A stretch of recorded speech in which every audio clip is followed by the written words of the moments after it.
Advertencia, lo que viene a continuación es no apto para mentes aburridas. Las opiniones vertidas en este programa son de exclusiva responsabilidad de nuestra insaciable curiosidad. Señoras y señores, porque todo en la vida tiene su ciencia. Aquí comienza All You Need Is Love. El show de ciencia y tecnología más querido del mundo. Con la conducción del periodista Iván Rimaza. ¿Por qué nos gusta el terror? Apagar las luces, poner el volumen a todo chancho. ¿Por qué nos gusta el terror? Sabemos que va a aparecer algo que nos va a matar de susto, pero en vez de miedo, lo pasamos increíble. Obvio, ahí no es lo mismo que salir a la calle a las 3 de la mañana. Ahí nos da miedo porque puede pasar algo. Pero incluso estando a salvo, pareciera que nos gusta el miedo, ¿o no?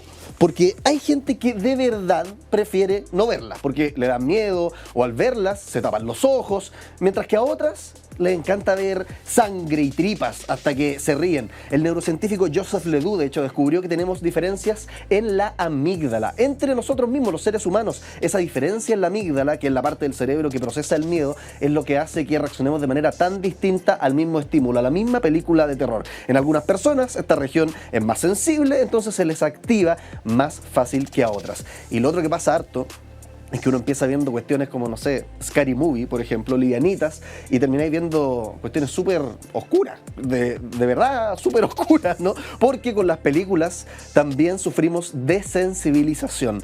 Como tu amigo que te dice que con 3 botellas de vino está bien y puede manejar y no hay problema, porque se siente bien, bueno, el cerebro se acostumbra a un nivel de terror y después necesita más para sentir lo mismo que al principio.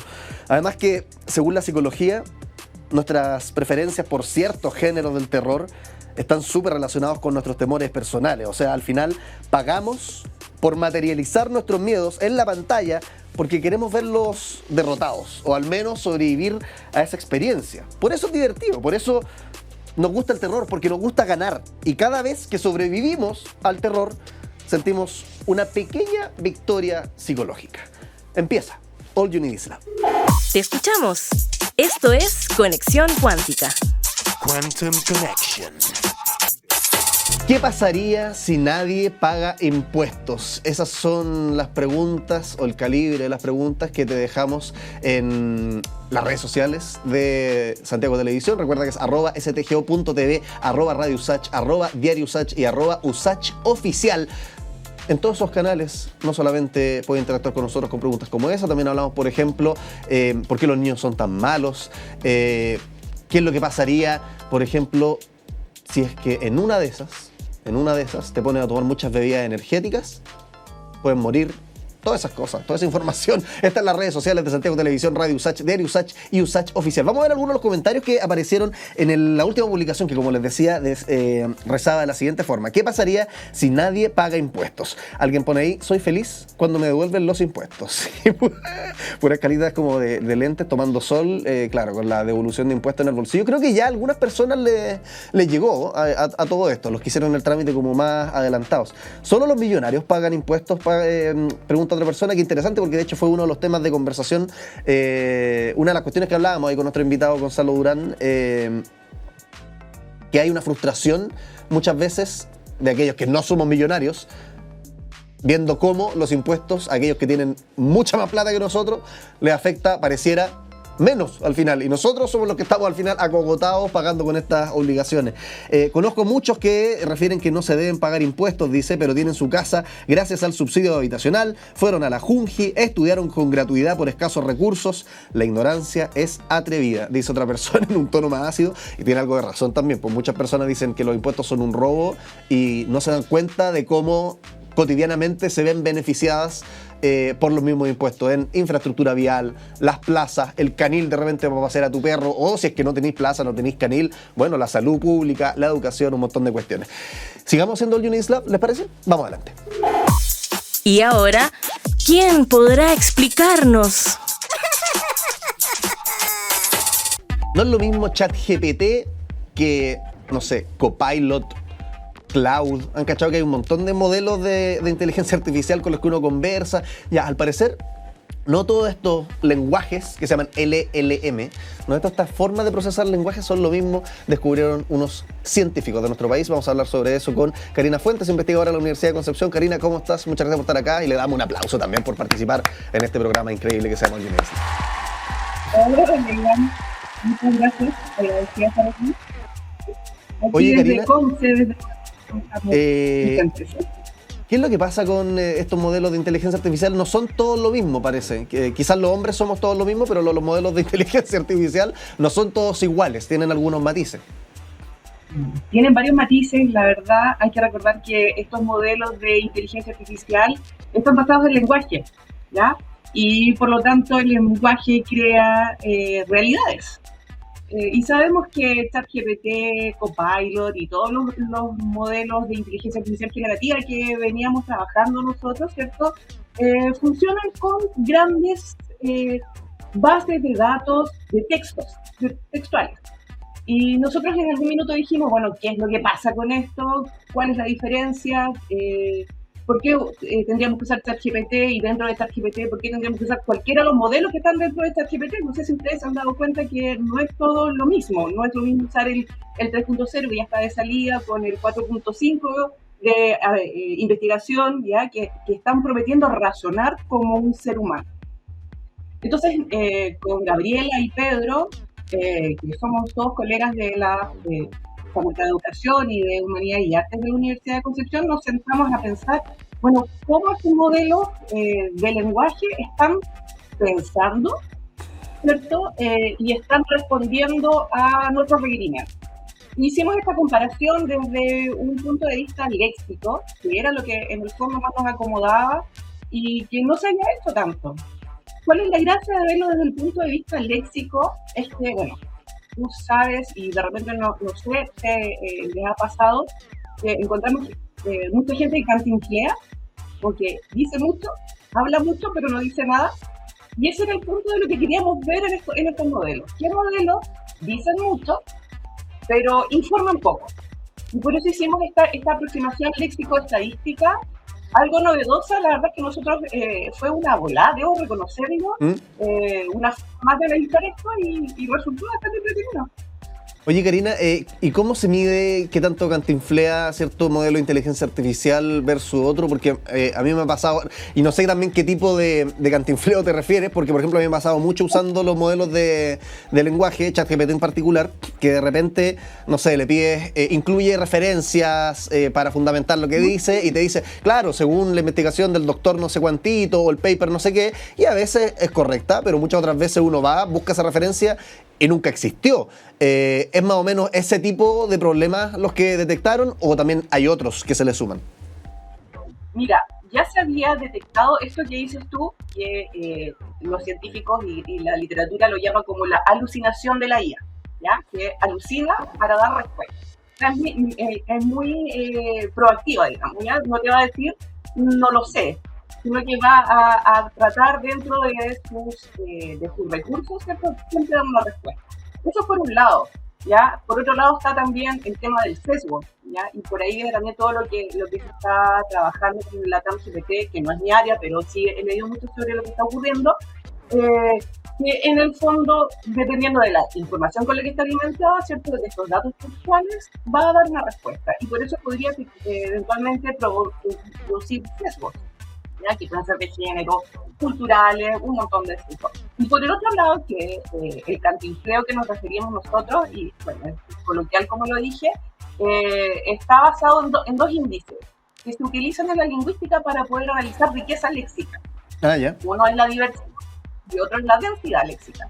Cuando hablamos de diversidad estamos hablando de la cantidad de palabras que alguien puede manejar, que puedes manejar tú, Iván, que puedo manejar yo, que maneja en este minuto la IA. Es mucha, porque tiene muchos tokens, mucho texto. Pero por otro lado está la densidad léxica, que es cuando nosotros, y aquí nos vamos a un punto más como Guame a lo mejor podría ser, es que nosotros sabemos que hay palabras que tienen significado, como los verbos, ¿cierto?, los adjetivos, y palabras que no tienen significado semántico, como los artículos, ¿cierto?, que uno los utiliza porque son conectores y uno necesita para darle un sentido, pero no tiene información. Entonces, eso es lo que empezamos a ver desde ese punto de vista. qué modelo, perdón, entregaba mayor información, ¿ya? Frente a un mismo prompt. Y en el fondo queríamos hacer pensar la máquina sobre el ser humano como un ser social, inmerso y cultural. Esa fue la pregunta que le hicimos a los distintos modelos. Ahora igual, recordemos que cuando hablamos de publicaciones científicas hay un tiempo que se demora esto en ser publicado, y de hoy ya los modelos que nosotros analizamos ya están superados. Oye, Karina, ¿de qué nos sirve esta información, enterarnos de que la inteligencia artificial, el lenguaje que va procesando, digamos, tiene sesgo, es distinto, no son todos iguales, a la hora de usarlos? ¿Hay alguna manera de bajar esta información, ya sea, no sé, los profes de repente que lo ocupan como herramienta educativa, o las personas, digamos, que lo ocupan para sus cosas personales, tener en consideración estas diferencias, estos matices? Sí, yo creo que es súper relevante entender qué máquina, qué modelo estamos usando, qué información estamos recuperando desde la IA generativa, y desde el punto de vista lingüístico, desde el que yo me aproximo a esto, efectivamente, contar con modelos, de saber que algunos modelos son mucho más eficientes, que contienen mayor información que a mí me sirve, es mucho más relevante y es más utilizable, ¿cierto? La IA de por sí, con mayor densidad léxica o menor densidad léxica, siempre hay que utilizarla con mucho resguardo, con mucho cuidado. Estamos trabajando, estamos viendo cosas que están pasando. El desarrollo de la IA, la verdad es que es increíble.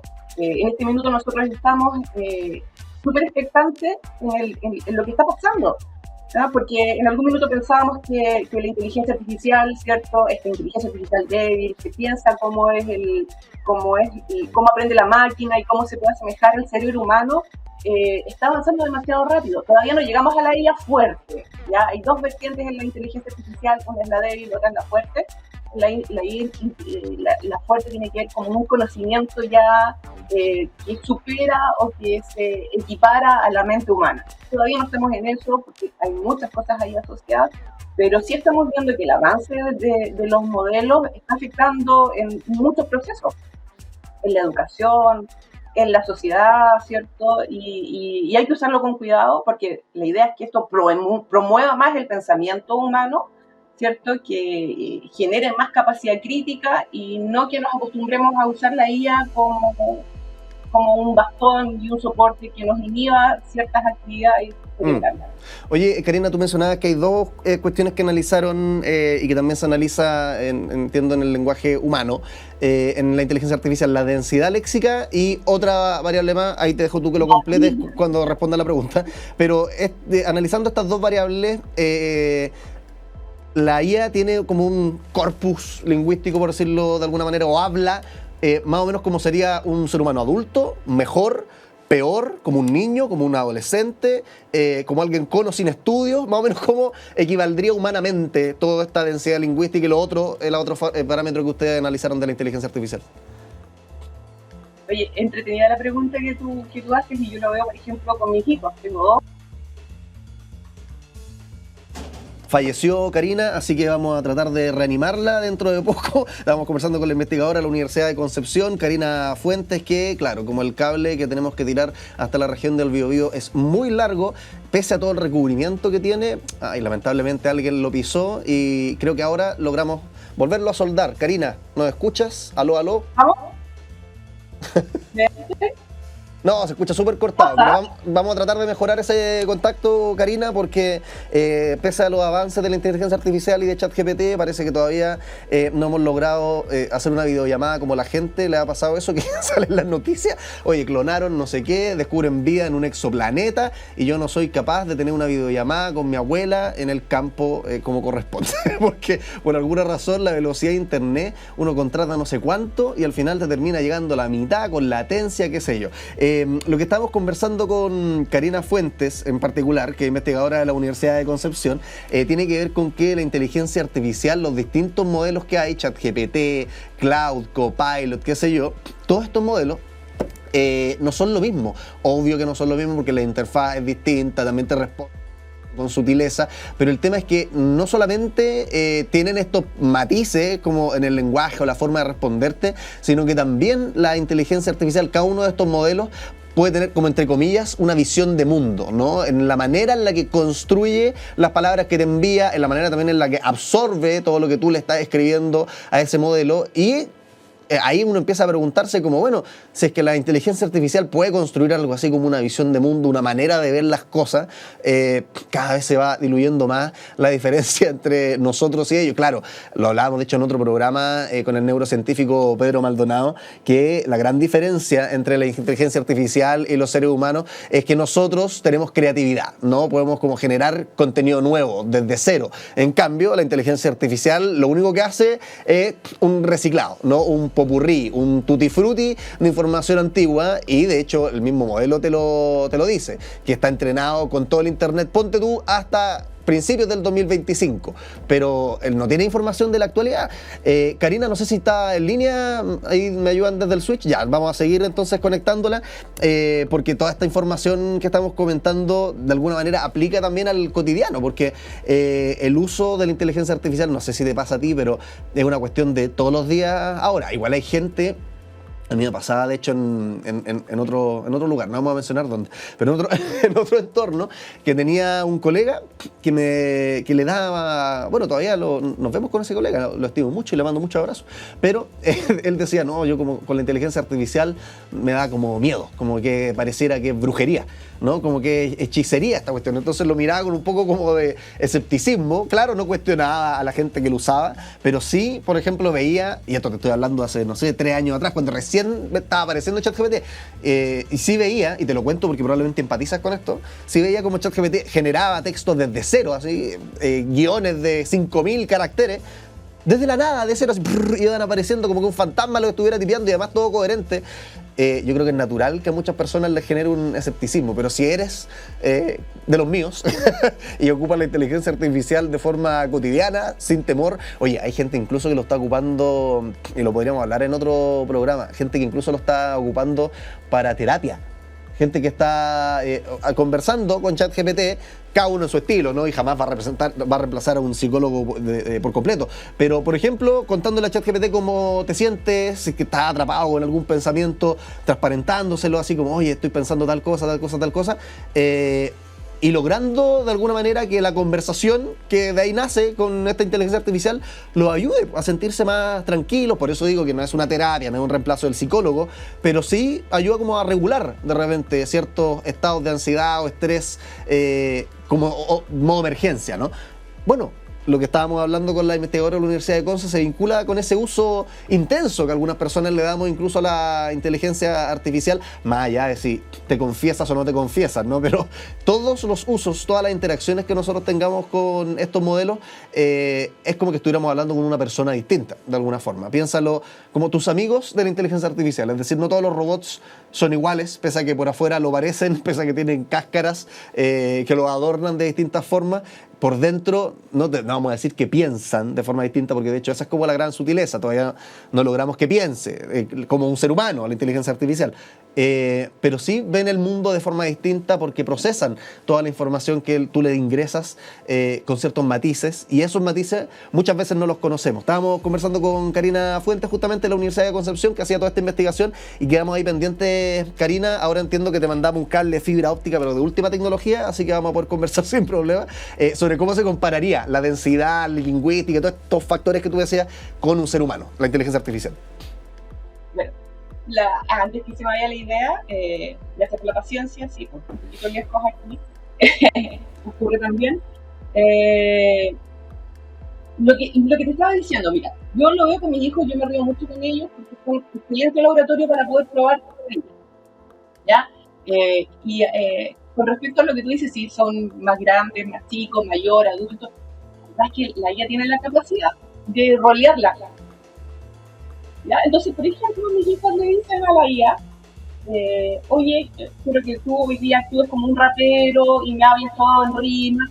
¿Ya? Entonces, en ese sentido, la verdad es que es súper difícil decir cuál es en qué nivel de, ¿cierto? de hablante de lingüístico está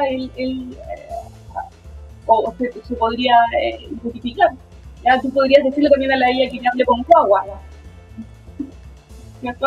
Los últimos avances del ChatGPT, bueno, yo estoy teniendo problemas porque habían puesto incluso la voz de Scarlett Johansson, no sé si ustedes lo escuchaste por ahí. Sí. La rolean, entonces tú podrías decirle, ¿sabes qué? Yo quiero que tú me hables como Iván, ¿cierto? Y imites este estilo de divulgación científica, y probablemente cuando tú empieces a interactuar con la IA va a tomar ese rol. Entonces es súper versátil. ¿Ya? Nosotros cuando hicimos esta experimentación, nosotros le pedimos que fuera que tomara el rol de un hablante formal con un nivel de doctorado, ¿me entiendes? Hicimos como, tratamos de darle este rol para poder controlar un poco cómo hablaría una persona con estas características. Ahora igual el artículo lo tratamos de ir un poquito más allá de lo que es solamente el lenguaje, ¿ya? Porque hasta ahora, ¿cierto? La IA funciona con texto, o hasta ese minuto funcionaba con contexto como mayor fuente de información. Pero hoy día sabemos que las vías generativas están abriéndose de manera multimodal, están tomando información de los textos, están tomando información de videos, de audio. No sé si ustedes han visto el último desarrollo de Gemini y de Notebook LM, que toma información de audios. Creo que hicieron tomar la información y dieron un súper buen ejemplo con lo que pasó con el Challenger. Entonces hicieron hasta un modelo de todas las conversaciones ocurridas en ese viaje, y podías tú interactuar con las conversaciones que habían ocurrido entre los astronautas, ¿me entiendes? Entonces es increíble lo que tú puedes hacer. El desarrollo, la verdad es que no se frena. Estamos en un palco súper interesante, muy bonito, de todos los que les gustaba la ciencia ficción, los que les gustaba Blade Runner, los que vieron alguna vez, ¿cierto? Inteligencia IA, el de Jude Law, cuando era este gigoló, no era virtual, pero era este androide, ¿cierto? Están pasando tantas cosas que el desarrollo ya no se cuestiona, ¿ya? Lo que está pasando y lo que tenemos que pensar es cómo lo vamos a utilizar, cuál es la mejor manera de utilizarlo, cómo nosotros nos beneficiamos de esto, y cómo seguimos avanzando.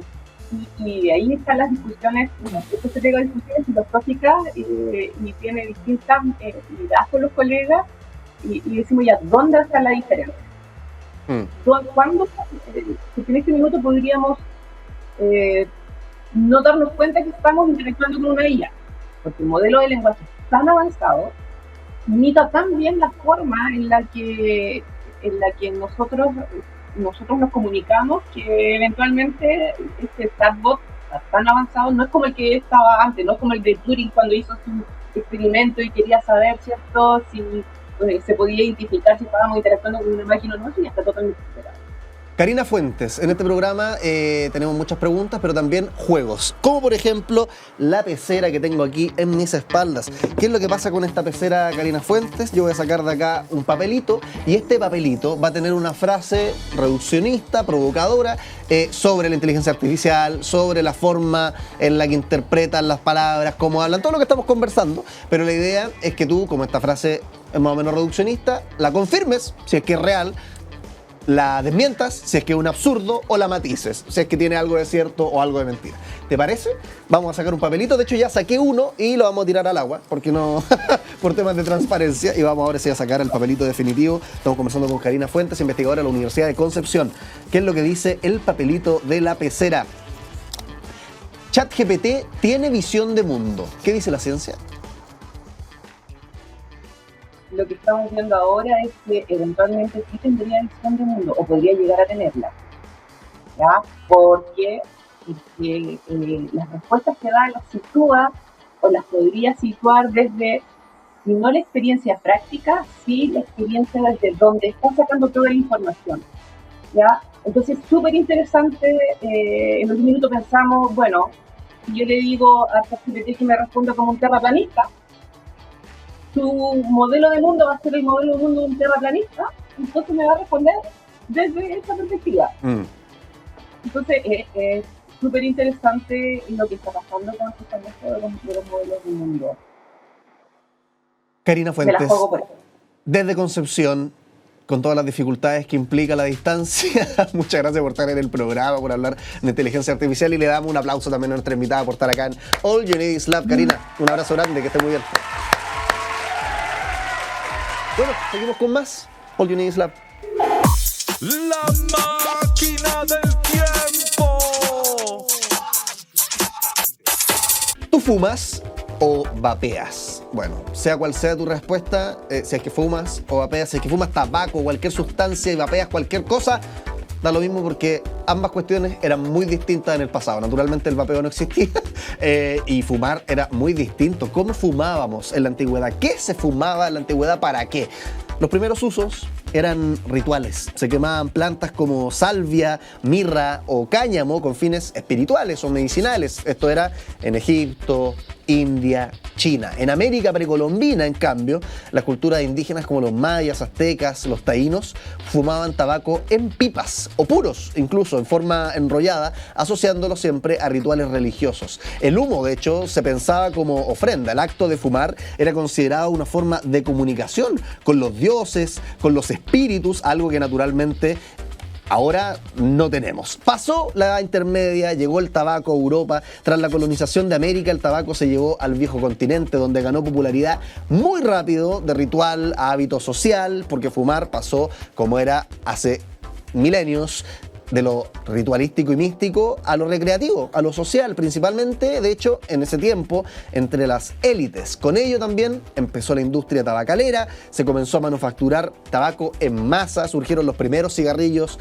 enrollados a mano, pipas también de uso cotidiano, e incluso apareció el tabaco con propiedades medicinales, tabaco medicinal. Durante un tiempo se creía en esa época, antes del 1800, ¿no?, que el tabaco tenía propiedades curativas. Ahora en la actualidad es muy distinto, de hecho se desaconseja, en todas las cajas aparece no fumar, no fumar, no fumar. Producción industrial, los cigarrillos se volvieron productos masivos, con marcas, con publicidad, con toda una industria, de hecho, del lobby que se mete a hablar con los políticos para lograr ciertas legislaciones, advertencias de salud, como te digo también. A partir de los años 60 más o menos, aparecieron muchos estudios científicos que vinculaban al tabaco con enfermedades, entonces empezaron campañas antitabaco, nuevas tecnologías. Te preguntaba al principio, quizás no fumas, pero sí vapeas. Bueno, aparece el cigarrillo electrónico, el tabaco, de hecho calentado también, los pods, otra forma de consumo alternativo, y al final también tirar nubes por la boca, que es como lo más satisfactorio para muchas personas. Cannabis, otras sustancias también empezaron a ganar popularidad. El acto de fumar se diversifica, entonces ya no solamente es tabaco ni con fines espirituales, sino que con fines recreativos terapéuticos, como ya empezaba en la Edad Media. Todo un cambio cultural. No sé si se podría decir que se fuma menos que antes, pero yo definitivamente en los jóvenes lo veo menos. Como que en mi juventud, y eso te lo dejo tarea para la casa a preguntártelo, era como de choro fumar en el colegio, ¿no? A los 14, 15 años, el que fumaba hacia afuera del colegio eran los cool, eran los populares. En cambio ahora como que el humo molesta y no se asocia tanto con algo que hay que hacer, o como no hay mucho FOMO por fumar. Quizá me equivoco, quizás no. Como siempre en las redes sociales tú puedes decir, el conductor se equivoca o el conductor tiene la razón. Sea como sea, fumar ha cambiado mucho en el tiempo y esa es la idea, viajar en All You Need Is Love. Vamos a una pausa y ya volvemos. Hagamos la corta. Ciencia al paso.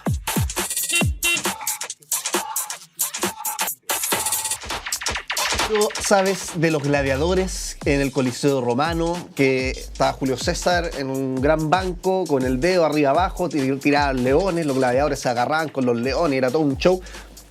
El tema es que no hay mucha evidencia de que eso sea así.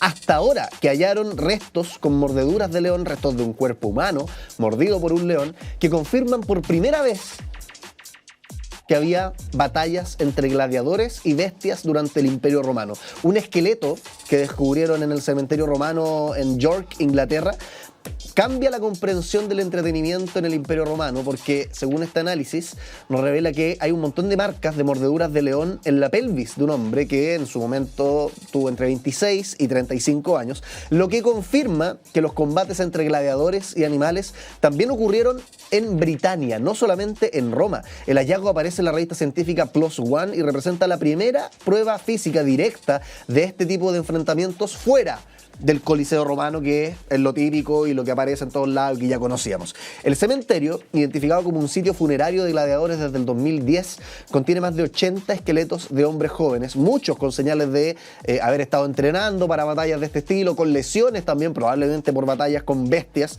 El nuevo estudio, ¿qué es lo que hizo? Escaneó para comparar, digamos, las marcas con mordeduras de distintos carnívoros y determinó que un gran felino, probablemente un león, atacó a este individuo, al esqueleto que estaban analizando, y la mordedura no mostró al final señales de sanación, lo que indica que probablemente terminó causándole la muerte. Luego decapitaron el cuerpo, un acto que los investigadores atribuyen a una forma de muerte piadosa después de una agonía brutal. Es decir, el león lo mordió, probablemente se quedó desangrando y alguien vino, le cortó la cabeza para que se muriera de una vez por todas y dejara de sufrir. Esa es la hipótesis de los investigadores de esto que habría pasado. Muy interesante.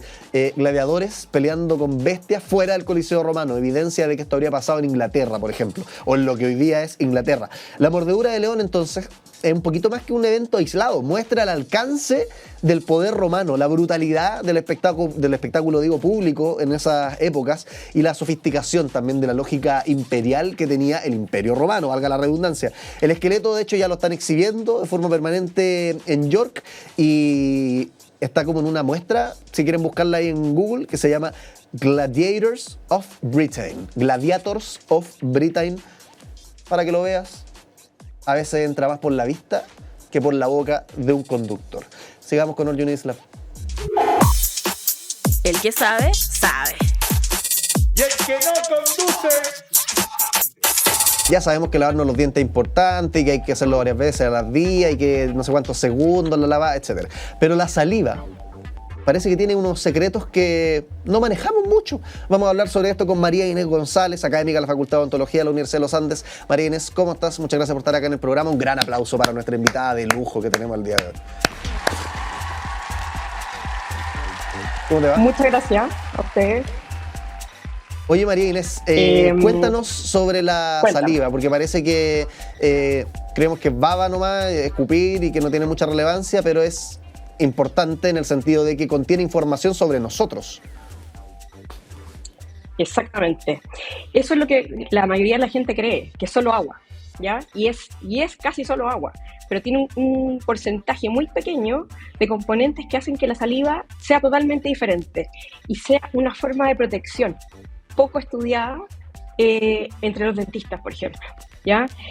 Recién estamos viendo que hay señales en la saliva de ciertas moléculas que podríamos evaluar que nos podrían indicar algunas enfermedades orales o algunas enfermedades sistémicas por los componentes de este líquido, ¿ya? Especialmente lo que yo estudio son las proteínas de saliva. Y nosotros estamos estudiando ahora con académicos de la Universidad Católica del Norte las proteínas de saliva en niños de 6 años con caries y sin caries, porque la caries dental es la enfermedad más prevalente en los adultos, ¿ya? Y se sabe muy poco en Chile de la prevalencia en los niños. Entonces, este estudio forma parte de un estudio más grande, que es un FONIS, es un fondo de investigación que va a evaluar caries en niños de 6 años. Y nosotros, ¿ya? Con mi grupo, vamos a tomar saliva de estos niños y vamos a comparar ciertas proteínas de saliva en los niños que presentan caries y en los niños que no presentan caries. Y además los vamos a asociar con ciertas bacterias que son las que producen estas caries, ¿ya?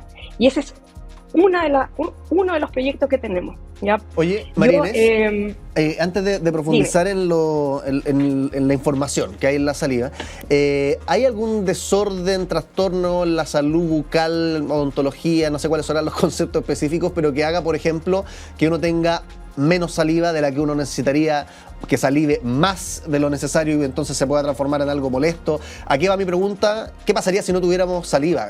Obviamente nos atoraríamos, pero ¿hay gente que tiene problemas ya como con las cantidades de saliva? Sí, hay problemas en la cantidad y la calidad. A ¿ya? ver. En general, si tú produces más saliva de lo normal, no es tan problemático como si no tienes saliva, ¿ya? O la calidad de la saliva que tú estás produciendo no es muy buena, Ya. ¿ya?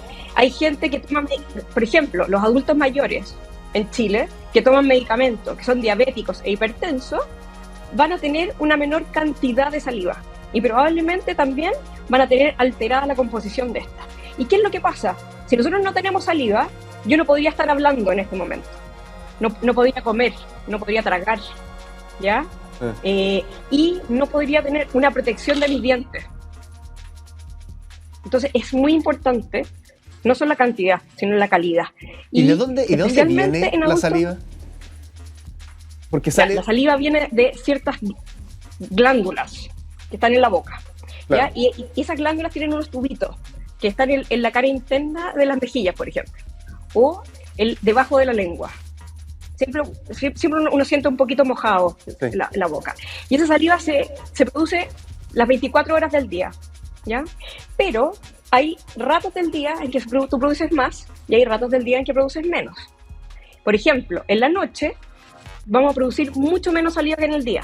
Por eso es importante el cepillado antes de acostarse, porque tengo menor protección de la saliva y podría tener más enfermedades orales. Oye, Marines, perdón que me vaya por las ramas, pero es curioseando acá en torno a la saliva. Y sale ya por estas dos glándulas que tenemos en la boca, que de hecho muchas personas la hemos sentido cuando probamos algo dulce, algo muy rico, se activa y se siente mucho. Pero tú deseas, constantemente está produciendo saliva. Ok, ¿esa producción de saliva es como un grifo? Es decir, ¿es un chorrito constante o es como que va tirando pequeños brotes de repente de saliva? ¿Cómo es esa producción si pudiéramos monitorear constantemente la glándula? Ya. Es un chorrito constante, ¿ya? Que va fluctuando entre 0,3 a 0,4 milímetros de microlitros de saliva por minuto, ¿ya? Y que en ciertas horas del día aumenta. Ya. ¿Qué va a hacer que aumente también? Cuando tú comes, vas a producir más saliva, y una saliva distinta que a la que produces tú durante todo el día. ¿Y cuál es la gracia de esta saliva? La que tú produces todo el día, la gracia es que sale, fluye y moja toda tu boca, ¿ya? Y hay una parte de esa saliva que se queda pegadita en tus mejillas, en tus dientes. Claro. Y eso ayuda a que tú puedas masticar, a que tú puedas hablar, a que no haya fricción en la boca y no te muerdas, no te produzcas úlceras y no se te quiebren el esmalte de los dientes. Oye, Marines, y volviendo a las propiedades que tiene la saliva, me recuerda mucho, tú mencionaste las proteínas, que era lo que estudiaba en la saliva. No sé si tiene algo en común esa área de investigación con lo que yo creo que mucha gente por primera vez le voló la cabeza, que la saliva servía para algo más que solamente agua, que fue en la pandemia, cuando se ocupaban hisopados, donde la muestra era muchas veces saliva, si es que no te la sacaban, digamos, de la nariz, que era la otra metodología. ¿Hay algo en lo que está viendo, por decirlo, viendo ese examen de COVID que también ves tú o ven otros investigadores al, por ejemplo, ver si es que hay un cáncer inminente en la saliva? Sí, mira, hay estudios en que han evaluado ciertas proteínas de la saliva o ciertas hormonas en la saliva para, por ejemplo, poder predecir cáncer. Pero el gold estándar es una biopsia, ¿ya? Se está trabajando en eso. ¿Por qué? Porque la saliva, como yo te dije, cambia durante el día. Entonces es difícil como tener pacientes, ¿no es cierto?, que uno tome saliva que sean más o menos similares. Entonces tienes que ser muy cuidadoso en eso. Se está estudiando para cáncer oral, para diabetes. Vamos a hacer un estudio en que vamos a medir cortisol, por ejemplo, en saliva, en niños, para medir estrés. ¿Ya? ¿Por qué? Porque la saliva está producida por las glándulas salivales y esas glándulas producen ciertas proteínas, pero además hay proteínas de la sangre que pasan a la saliva. Entonces podríamos hacer una similitud con un examen de sangre. Eso es lo que estamos trabajando, para poder hacerlo comparativamente más o menos igual. Y la ventaja de la saliva es que no tienes una aguja, nadie te pincha, no hay estrés, ¿ya? Entonces tiene muchos beneficios, ¿ya? Sobre todo para los niños. Y sería hasta más barato, supongo, ¿no? Como ir más ambulatorio, más rápido. Es muy rápido. De hecho, yo estaba en Inglaterra cuando fue la pandemia, y en la universidad que yo estaba, el test para evaluar COVID, ¿no es cierto?, lo usaban para poder viajar. O sea, era un test masivo, que era de saliva. Uno escupía 5 minutos en un tubito y lo mandaban a analizar y evaluaban la presencia del virus, ¿ya? Claro. Entonces hay un montón de cosas para estudiar, pero hay que ir paso a paso, ¿ya? Hay que ir paso a paso. No se puede lograr que uno compare saliva y sangre de la noche a la mañana, ¿ya? Pero sí estamos estudiando para poder lograr eso. Oye, María Inés, ya, eso era como en un futuro hermoso donde ya resolvimos todo y avanzamos demasiado. Pero ¿en qué estado estamos ahora entonces? ¿Qué es lo que sabemos actualmente sobre la saliva? ¿Qué es lo que sí nos puede decir sobre nosotros? ¿Qué es lo que podría predecir eventualmente? No sé, cuéntame sobre el estado del arte, por decirlo de alguna manera. Ya. Lo que nosotros sabemos en este minuto es que hay asociaciones entre ciertas patologías orales o sistémicas con ciertas proteínas que están en la saliva, ciertas moléculas, ¿ya? Proteínas, iones, que te pueden decir cosas. Hay otra parte de la saliva, que son la saliva, como es un líquido, pero es distinto al agua, es un fluido, ¿no es cierto?, que tiene ciertas propiedades, o sea, se puede hacer hilito, tiene la capacidad de quedarse estancada en la boca, y esas son propiedades mecánicas. Y esas propiedades mecánicas se han asociado, ¿no es cierto?, a la alteración de ciertas proteínas y la asociación con esta sensación de boca seca, por ejemplo, en los adultos mayores. Ya. ¿Ya? Pero hay asociaciones. Yo no te podría decir, sí, tengo un marcador que es una proteína para predecir diabetes, no. Ya. Pero sí estamos trabajando en asociaciones. Oye, ¿y este estudio que van a hacer con los niños en el norte de Chile, por qué podría ayudar eventualmente a mejorar su salud bucal? ¿De qué forma se verían beneficiados ellos o la comunidad en general, digamos, con los resultados de la investigación? Mira, primero porque lo primero que vamos a hacer es que vamos a asociar lesiones de caries, que es la enfermedad más prevalente, como ya te dije, en adultos, con ciertas proteínas de saliva, ya 3 o 4 proteínas, más las bacterias que tiene ese niño. Entonces, si nosotros logramos probar esa asociación, podríamos seguir después a estos niños y ver cómo evolucionan en el tiempo. Y ahí podríamos tener como lo que nosotros le llamamos una firma de proteínas y bacterias para analizar en todos los niños y buscar a aquellos que tienen más posibilidades de tener estas caries, de acuerdo a los marcadores. Por ejemplo, si yo tengo la proteína X elevada y tengo caries, podría preocuparme de ese niño y enfocar los recursos a ese niño, preventivos y curativos, y así ahorrar como todo el resto de recursos que uno reparte a toda la gente, ¿ya? Sino que enfocarme y preocuparme de ese niño que tiene más riesgo. Eso es lo que nosotros queremos hacer finalmente, ¿ya? Crear un score de riesgo para decir, ya, un test rápido, como el test de COVID, que era el rápido, tomar una gota de saliva, ponerla en ese test y decir, esta proteína está elevada, por lo tanto, este niño tiene 3 veces más posibilidades de tener caries si no cambiamos ciertas cosas. Por ejemplo, insistimos en la dieta, insistimos en el cepillado, insistimos en la higiene, preocuparnos de ese niño para evitar que tenga caries. Ese es nuestro objetivo final. Y eso de alguna manera se podría hacer ahora. Sería recomendable, porque hablábamos hace un rato sobre aquellas personas que tienen dificultad con la producción de saliva y que no todas las salivas son iguales, o sea, la composición también cambia entre personas, en fin. Sería recomendable como decir, oye, nunca está de más que te vaya a hacer un examen de saliva, como que yo vaya a ver la composición de mi saliva hoy. ¿Sería una ayuda igual, información que aporta? Sí, aporta. El solo hecho de medir la cantidad de saliva por minuto que tú tienes es un aporte para medir tu riesgo de tener caries.